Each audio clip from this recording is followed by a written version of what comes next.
Ganpati Hindi classes में आपका हार्दिक अभिनंदन है।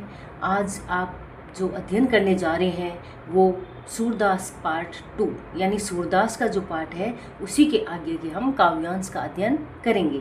तो चलिए बिना समय व्यर्थ किए हम अध्ययन करते हैं। तो इसमें जो सेकंड है, जो काव्य पद है, उसमें जो गोपिकाएं हैं वो उद्धव से कह रही है, अपनी पीड़ा बता रही है। मन की मन ही मांझ रही, कहिए जाई कौन पे उधो नाही परत कही। अवधि आधार आस आवन की तन मन बिता सही। अब इन जोग संदिसनी सुनी सुनी बिरहिनी बिरह दही। चाहती हुती गुहारी जिती ते उतते धार बही। सूरदास अब धीर धर ही क्यों मर ज्यादा न लही। अब इसमें गोपिकाएं उद्धव से कहती हैं। कब कहती हैं? जब उद्धव योग संदेश दे रहे हैं। किसको? भक्ति मार्ग अपनाने को कह रहे हैं। किसको? गोपिकाओं को। तो गोपिकाएं उद्धव से वापिस अपने विचार व्यक्त करते हुए कह रही हैं कि मन की मन में मांझ रही। वो कह रहे हैं कि अब जो मन में है, जो पीड़ा है वो मन में ही रह रही है। अपनी जो मन की बात है वो किससे कहें? कहिए जाए कौन पे उद्धव, हे उद्धव।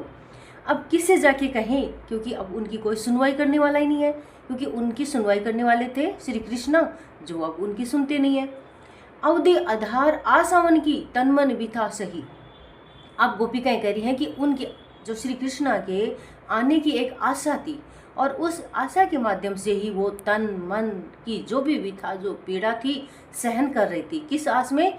कि कभी न कभी श्री कृष्ण उनके पास जरूर आएंगे। अब इन्हें जोग संदेशिनी सुनी सुनी बिरह भई। अब वो कह रहे हैं कि जो उनके श्री कृष्ण के आने की जो आशा थी उसके आधार पर जी तो रहे थे, कम से कम पीड़ा तो सहन कर रहे थे वीर वेदना की, लेकिन अब तो उनके आने का जो उम्मीद ही नहीं है, आशा ही नहीं रही। तो अब ये जो योग संदेश ऊपर से और सुनने को मिल रहे हैं, तो अब इनकी जो विरह है, वेदना है, वो और अधिक भड़क गई है, और अधिक पीड़ा बढ़ गई है। चाहती होती गुहारी जितती ते उतते धार भई। और जितनी गुहार लगाई, जितना श्री कृष्ण से उन्होंने मिलने का इंतजार किया, उतनी उनकी ये जो पीड़ा है और बढ़ती गई। और उनकी आशा में वो अपने जीवन धारा को बढ़ा रही थी, उम्मीद में ही अपने जीवन को जी रही थी और गुहार लगा रही थी कि श्री कृष्ण आ जाएं और उनसे वो मिले। सूरदास अब धीर धरे क्यों। अब गोपिकाएं सूरदास जी के माध्यम से कह रही हैं कि अब धीरज क्यों धरे, किस लिए? क्योंकि आशा ही नहीं रही श्री कृष्ण के आने की। अभी तक तो किसके माध्यम से जी रहे थे गोपिकाएं सब, कि कृष्ण आएंगे, लेकिन अब तो उनको आने की उम्मीद ही नहीं रही, आशा ही नहीं रही। तो वो कह रहे हैं अब जीने से और धैर्य रखने से क्या फ़ायदा, अब तो ये जीवन जीने की इच्छा नहीं रही।